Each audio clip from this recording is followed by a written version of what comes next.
Hello दोस्तों, स्वागत है आपके अपने यूट्यूब चैनल प्रतिभा ज्ञान पाठशाला में। आज हम उत्तराखंड की जनजातियों के बारे में अध्ययन करेंगे। चलिए शुरू करते हैं।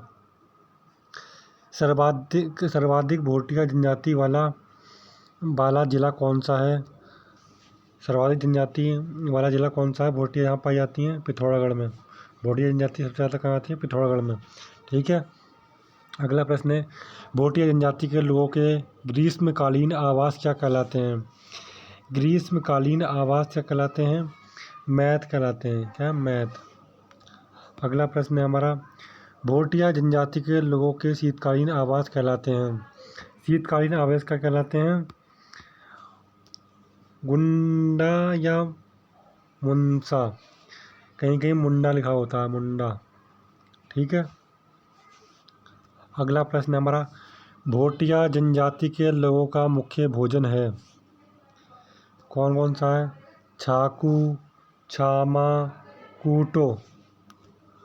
अगला प्रश्न है हमारा, भोटिया जनजाति के लोगों का प्रिय पेय पदार्थ कौन सा है? जया। जिया को क्या कहते हैं? जिया को कहते हैं चाय, छंग, मदिरा। जिया को चाय कहते हैं और छंग भी पीते हैं या मदिरा भी। जिया को हिंदी भाषा में कहते हैं? जिया को चाय। अगला प्रश्न है, भोटिया जनजाति के लोगों का मुख्य व्यवसाय है। मुख्य व्यवसाय कौन सा है? कृषि। अगला प्रश्न है हमारा, भोटिया जनजाति के लोगों का मुख्य वाद्य यंत्र है। क्या है? छुड़के है। अगला प्रश्न है हमारा, भोटिया जनजाति के लोगों में विवाह की कितनी पद्धतियां प्रचलित हैं? कितनी पद्धतियां प्रचलित हैं भोटिया लोगों में? 3 प्रकार की। कहीं कहीं 5 ही मिलता है, कहीं कहीं 3 मिलेगा और कहीं 5 मिलेगा। दोनों को याद रखना। ठीक है। अगला प्रश्न है, उत्तराखंड में कहाँ सर्वाधिक जौनसारी जनजाति पाई जाती है? कहाँ पाई जाती है? जौनसार बाबर क्षेत्र में। अगला प्रश्न है हमारा, जौनसारी किस जाति से संबंध रखते हैं? मंगोल, डोमो मिश्रित रूप में पाए जाते हैं ये। अगला प्रश्न है, जौनसारी स्वयं को मानते हैं पांडवों का वंशज। अगला प्रश्न है, जौनसारी का मुख्य व्यवसाय क्या है? कौन सा है जौनसारियों का मुख्य व्यवसाय? कृषि एवं पशुपालन। अगला प्रश्न है, जौनसारी पुरुषों की वेशभूषा क्या है? वेशभूषा है कोट पहनते हैं, सूती टोपी पहनते हैं, कुर्ता पहनते हैं। ठीक है। अगला प्रश्न है, जौनसारी महिलाओं की वेशभूषा क्या है? घाघरा चोली, अंगोड़ी। अगला प्रश्न है, जौनसारी व भोटिया के लोग किस धर्म को मानते हैं? किस धर्म को मानते हैं? हिंदू धर्म को मानते हैं। अगला प्रश्न है, जौनसार के लोगों के मुख्य देवता हैं महासू देवता हैं। इनका मुख्य त्योहार कौन सा है? मुख्य तीर्थ स्थल कौन सा है? या त्योहार ही मनाते हैं इसको? और तीर्थ स्थल कौन सा है? हनोल। यहीं पर ये त्योहार मनाते हैं। अगला प्रश्न है, जौनसार बाबर क्षेत्र का सबसे बड़ा मेला कौन सा है? बिस्सू मेला, देहरादून में लगता है। जौनसारियों का प्रमुख तीर्थ स्थल क्या है? हनोल, अभी बताया था मैंने ऊपर। जौनसारियों का परिवार कैसा है? संयुक्त परिवार पाया जाता है और पितृसत्तात्मक परिवार पाया जाता है। फादर ऑफ जौनसारी नाम से सम्मानित हैं भाव सिंह चौहान। अगला प्रश्न है, जौनसारियों में विवाह के लिए प्रचलित पद्धतियां हैं। कितनी पद्धति हैं? 3 पद्धति। अगला प्रश्न है, जौनसारी संगीत के जनक माने जाते हैं नंदलाल भारती जी। जौनसार रत्न कहते हैं इन्हें। जौनसार के प्रथम कवि पंडित शिवराम। अगला प्रश्न है, जौनसार के लोगों के मुख्य हथियार तलवार, फरसा, कटार इत्यादि हैं। जौनसारी के लोगों का मुख्य भोजन है, क्या है? चावल, दाल, मांस, शराब या मदिरा। वीर केसरी चंद्र मेला कब लगता है? ये लगता है 3 मई को शहीद केसरी चंद्र की स्मृति में। अगला प्रश्न है, जौनसारियों का त्योहार जागड़ा मनाया जाता है। भाद्रपद में जौनसारी, ठीक है, भाद्रपद में जौनसारी। नुड़ाई त्योहार मनाया जाता है, कब मनाया जाता है?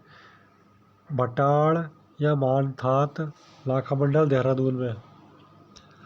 अगला प्रश्न है हमारा, बोक्सा जनजाति के लोगों का निवास स्थान है। रामनगर, उधमसिंह नगर के बाजपुर पौड़ी के दुगड्डा एवं डोईवाला क्षेत्र में, ठीक है। अगला प्रश्न है, बोक्सा जनजाति के लोगों या लोग स्वयं को मानते हैं पवार वंशीय राजपूत। अगला प्रश्न है, बोक्सा जनजाति के लोगों का समाज है संयुक्त प्रतिसत्तात्मक। अगला प्रश्न है, सर्वाधिक बोक्सा जनसंख्या निवास करती है उधमसिंह नगर में। अगला प्रश्न है, बोक्सा जनजाति की प्रमुख 5 उपजातियां हैं, कौन सी है? यदुवंशी, पवार, परतजा, राजवंशी, तनुवर। इसे ही जादूवंशी भी कहते हैं और यदुवंशी भी कहते हैं, इस चीज़ को ध्यान रखना। अगला प्रश्न है, बोक्सा लोगों की सबसे पूजनीय देवी है बाला सुंदरी देवी। काशीपुर में मेला लगता है, चैती मेला भी लगता है काशीपुर में, ठीक है। चैती मेला कहाँ लगता है? काशीपुर में। बोक्सा के प्रमुख देवी देवता हैं, कौन कौन से? शिव, दुर्गा, उल्का देवी, साकरिया, ज्वाला देवी। अगला प्रश्न है, बोक्सा लोगों के प्रमुख पर्व हैं चैती, नौमी, रामलीला, दीपावली, तेरस, होली आदि। बोक्सा लोगों के प्रमुख मेला है, कौन सा मेला है? बोक्सा मेला चैती मेला, कहाँ लगता है? काशीपुर में। बोक्सा समुदाय का मुख्य भोजन है मांस, मछली, चावल। अगला प्रश्न है, बोक्सा समुदाय का मुख्य व्यवसाय है कृषि, आखेट, दस्तकारी। अगला प्रश्न है, देहरादून में निवास करने वाली बोक्सा जनजाति कहलाती है बाहर बोक्सा। अगला प्रश्न है, नैनीताल, उधमसिंह नगर में बोक्सा जनजाति बहुल्य क्षेत्र को क्या कहते हैं? बुकसाड़ कहते हैं। क्या कहते हैं? बुकसाड़, बुकसाड़ कहते हैं, ठीक है। अगला प्रश्न है हमारा, बोक्सा जनजाति की प्रमुख भाषाएं हैं बबरी, कुमैया, रच्चावंशी, ठीक है। अगला प्रश्न है, बोक्सा जनजाति के पुरुषों की वेशभूषा क्या है? धोती और कुर्ता पहनते हैं, पगड़ी भी पहन लेते हैं।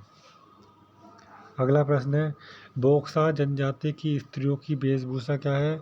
लहंगा चोली पहनती हैं, साड़ी ब्लाउज भी पहनती हैं। अगला प्रश्न है, बोक्सा जनजाति में जादू टोना तंत्र मंत्र विद्या के जानकार व्यक्ति को कहा जाता है भरारे। तुमने आम भाषा में सुना होगा, भरारे कहते हैं। थारू जनजाति के बारे में पढ़ेंगे अब थारू जनजाति के बारे में पढ़ेंगे, किसके? थारू के। थारू जनजाति के लोगों का निवास स्थान कहाँ कहाँ पर है? खटीमा, सितारगंज, किच्छा, नालकमता, बनबसा। अगला प्रश्न है, थारू जनजाति के लोग स्वयं को मानते हैं राणा प्रताप का वंशज। अगला प्रश्न है हमारा, थारू जनजाति के लोगों का मुख्य व्यवसाय है कौन सा है? कृषि, आखेट, पशुपालन। अगला प्रश्न हमारा, थारू जनजाति के लोगों का मुख्य भोजन है, क्या है? चावल और मछली। अगला प्रश्न है, थारू जनजाति के लोगों का प्रिय पेय पदार्थ है, जाड़। चावल से शराब बनाते हैं, उसी को क्या कहते हैं? जाड़ कहते हैं। अगला प्रश्न है, थारू समाज कैसा है? मातृसत्तात्मक है, क्योंकि यहाँ पर ऐसा माना जाता है कि पुरुषों को रसोई में जाने की परमिशन नहीं होती है, वो भी रसोई में प्रवेश नहीं करते हैं। अगला प्रश्न है हमारा, थारू जनजाति के पुरुषों की वेशभूषा है, लंगोटी, कुर्ता, टोपी, साफा और सफ़ेद धोती पहनते हैं। ठीक है, ध्यान रखना। अगला प्रश्न है, थारू जनजाति स्त्रियों की वेशभूषा है, लहंगा चोली पहनती हैं और आभूषण भी पहनती हैं। बड़े बड़े आभूषण देखोगे, गले में, नाक में नथुली होती है। ठीक है। अगला प्रश्न है, थारू समाज के प्रमुख देवी देवता कौन कौन से हैं? बहुत इम्पोर्टेंट है, पूछ लिया जाता है, याद रखना। पछावन, खड़काभूत, काली, भूमिया, कलवा आदि। अगला प्रश्न है, थारू लोग दीपावली को किस पर्व के रूप में मनाते हैं? शोक पर्व के रूप में। अगला प्रश्न है, थारू जनजाति के लोगों में विवाह की कितनी पद्धतियां प्रचलित हैं? 4 पद्धतियां। अगला प्रश्न है, थारू जनजाति में विधवा विवाह के बाद दिए जाने वाला भोजन क्या कहलाता है? लट भरवा भोज, या लट भरता, या लट भरवा। ठीक है। आगे हमारा प्रश्न है, थारू जनजाति में सगाई की रस्म कहलाती है अपना पराया। अगला प्रश्न है, थारू जनजाति का मुख्य त्योहार है दशहरा, होली, दीपावली, माघ आदि त्योहार। थारू जनजाति की प्रमुख कुरियाँ गोत्र हैं, कौन से? बाड़वायक, बट्टा, रावत, बिरतिया, महतो और दहत। अगला प्रश्न है, थारू जनजाति में विवाह की पद्धतियां हैं अपना पराया, बात कुट्टी, विवाह, चाला। ठीक है। क्रिटिकल जनजाति वनरावत। अब पढ़ेंगे हम वनरावत के बारे में। ठीक है। कौन सी जनजाति? वनरावत। वनरावत को ही क्या कहते हैं? राजी। क्या कहते हैं? राजी। अगला प्रश्न है हमारा, उत्तराखंड की सबसे कम जनसंख्या वाली जनजाति है, कौन सी है? राजी। अगला प्रश्न है, राजी जनजाति मुख्यतः निवास करती है कनाली, छीना, डीडी हाट, धारचूला, नैनीताल, चंपावत। चंपावत तो चंपावत डिस्ट्रिक्ट में है, नैनीताल को भी सबको मालूम है। कनाली, छीना और डीडी हाट कहाँ पड़ता है? पिथौरागढ़ में। अगला प्रश्न है, राजी जनजाति स्वयं को मानते हैं रजबार या राजपूत। अगला प्रश्न है, राज्य में सर्वाधिक राजी जनजाति कहाँ निवास करती है? पिथौरागढ़ क्षेत्र में। अगला प्रश्न है हमारा, राजी जनजाति के लोगों का मुख्य भोजन है, क्या है? मांस, कंदमूल, फल, मंडुवा, मक्का, चना, तरुण। ठीक है। अगला प्रश्न है हमारा, राजी जनजाति के लोगों का मुख्य व्यवसाय है पशुपालन और आखेट पर कृषि। ठीक है। अगला प्रश्न है, राजी जनजाति की मातृभाषा कौन सी है? मुंडा। अगला प्रश्न है, राजी जनजाति द्वारा सामान्यतः प्रयुक्त होने वाली भाषा है कौन? अभी बताई थी कौन सी भाषा है? मुंडा है। ठीक है। राजी जनजाति के लोग अधिकांश कैसे आवासों में निवास करते हैं? झोपड़ियों में। किसमें? झोपड़ी में आकर रहते हैं।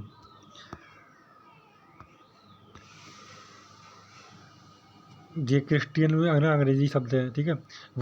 ये राजी जनजाति के आवास कहलाते हैं, क्या कहलाते हैं? रेत्योड़ा। ठीक है।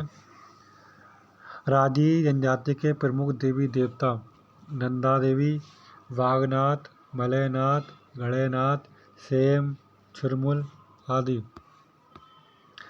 राजी जनजाति के मुख्य त्योहार कर्क और मकर संक्रांति। इसे अठावली भी कहते हैं। ठीक है। राजी जनजाति के लोगों का विशेष नृत्य कौन सा है? Ring dance. कौन सा? रिंग डांस है। अगला प्रश्न है हमारा, राजी जनजाति के लोगों में विवाह से पूर्व प्रचलित पद्धति कौन सी है? सांग, जाली, पीठा संस्कार जो होता है हमारा विवाह से पहले। अगला प्रश्न है, राजी किस शिल्प कला में निपुण होते हैं? काष्ठ शिल्प में। ठीक है। अगला प्रश्न है, प्रारंभ में राज्यों में विनिमय की कौन सी प्रथा प्रचलित थी? मूक विनिमय प्रथा। मूक विनिमय प्रथा क्या थी? कि किसी को राजी जनजाति के लोग कैसे व्यवहार करते थे? व्यापार की कौन सी प्रचलित थी? मूक विनिमय प्रथा।